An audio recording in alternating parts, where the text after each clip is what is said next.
সেই দিনটি ছিল শুক্রবার। অকাল বৃষ্টিতে কলকাতার এক সকাল। তাও মোটামুটি আজকে থেকে 102 বছর আগে কলকাতায় প্রথম বিশ্বযুদ্ধের ক্ষত তখনও শুকায়নি। লেনিনের নেতৃত্বে রাশিয়ার গণঅভ্যুত্থান, ভারতের ব্রিটিশ বিরোধী ও অসহযোগ আন্দোলন এবং তুরস্কের মুস্তাফা কামাল পাশার প্রজাতন্ত্র গঠনের লড়াই পরাধীন বাঙালিদের আলোড়িত করছিল। আর ঠিক সেই সময় 22 বছরের কবি নজরুলের মনে তার ছায়া পড়েছিল। কয়েক বছর আগেই কবি নজরুল সেনাবাহিনীর বাঙালি পন্টনের চাকরি ছেড়ে কলকাতায় এসেছিলেন। ঠিক সেই সময় বাংলা সাহিত্যে এক বিস্ফোরণ ঘটল। সাপ্তাহিক পত্রিকা বিজলিতে বিদ্রোহী কবিতা প্রকাশিত হলো। সালটি ছিল 1922 6 জানুয়ারি।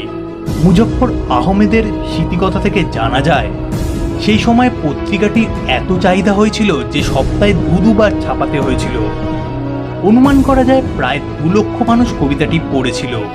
বিখ্যাত লেখক প্রেমেন্দ্র মিত্র বলেছিলেন, অচিন্ত্য কুমার সেনগুপ্ত একটি কাগজ কোথা থেকে কিনে তীব্র উত্তেজনায় তার ঘরে ঢুকে কাগজটি সামনে মেলে ধরে পড়তে বলেছিলেন। 4 পয়সা দামের কাগজটি কেনার জন্য নাকি শহরে হুড়োহুড়ি পড়ে গিয়েছে। ঘরে বাইরে মাঠে ঘাটে বাসে ট্রামে সব জায়গাতেই এই কবিতাটি উচ্চস্বরে আবৃত্তি করা হচ্ছে। কবিতাটি লেখা হয়েছিল এর 3 দশক আগে। তখন কবি নজরুল ও মুজফ্ফর আহমেদ থাকতেন 3/4C তালতলা লেনের একটি বাড়ির নিচতলায় দক্ষিণ পূর্ব কোণের ঘরটিতে।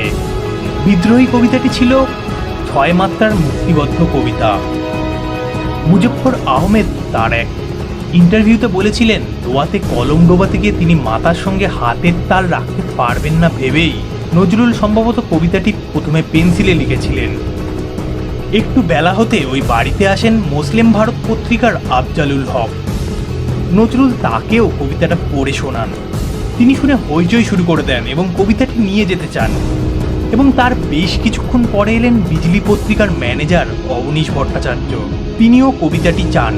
নলিনীকান্ত সরকার সম্পাদিত 1920 সালে প্রথম প্রকাশিত সাপ্তাহিক পত্রিকাটিতেও প্রকাশিত হলো সেটি। এছাড়াও বিদ্রোহী প্রবাসী পত্রিকার 1328 সালের মাঘ এবং সাধনা পত্রিকার 1329 সালে বৈশাখ সংখ্যায় এবং তারই সঙ্গে ধূমকেতুর পত্রিকার 1922-এর 11ই আগস্ট সংখ্যায় প্রকাশিত হয়। তারপরে আরও বহু পত্রিকায় সেটি প্রকাশিত হয়েছিল, যেমন বসুমতী ইত্যাদি। একটি কবিতা এতবার পুনর্মুদ্রণের ঘটনা সুলভ নয়। সেই সময়ে যুব সম্প্রদায়ের আশা আকাঙ্ক্ষা ব্যথা নিরাশার মধ্যে প্রাণশক্তি সঞ্চার করেছিল। ইংরেজ বিরোধী রাজনৈতিক শক্তির মনোবল নাকি এই কবিতাই বাড়িয়ে দিয়েছিল। তা হয়ে উঠেছিল বিপ্লবীদের গুপ্ত মন্ত্র। সেই সময় বাংলা সাহিত্যের মধ্য গগনে ছিলেন রবীন্দ্রনাথ ঠাকুর। আর তাই জন্যই তো রবীন্দ্র বলয়ের মধ্যেই বাংলা কবিতা ঘোরাফেরা করত। কবি নজরুল রবীন্দ্রবৃত্ত থেকে বেরিয়ে সম্পূর্ণ এক নতুন কাব্যধারার সূচনা করলেন। স্বভাবতই প্রশংসার পাশাপাশি কবি ঈর্ষা আক্রোশ বিদ্বেষও পেতে থাকলেন।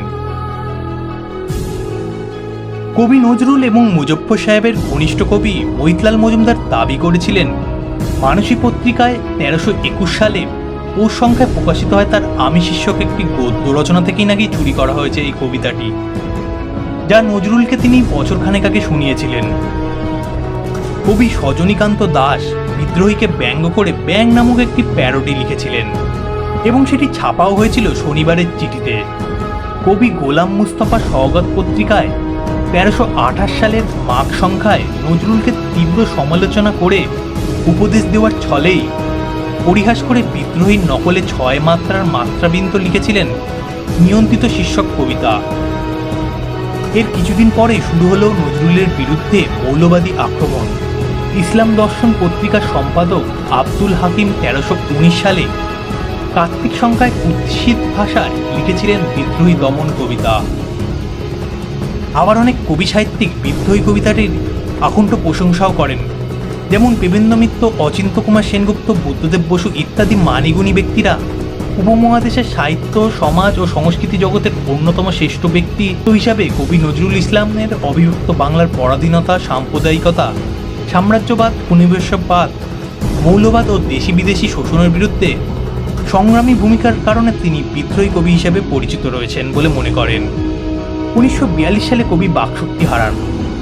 কাজী সব্যসাচী অসুস্থ বাকরুদ্ধ কবির সামনে বিদ্ধ কবিতাটি আবৃত্তি প্রায় করতেন, আর কবির মুখ উজ্জ্বল হয়ে উঠত, যেন বলতে চাইছেন, বিশ্ব ছাড়িয়া উঠিয়াছি এক চির উন্নতশীল।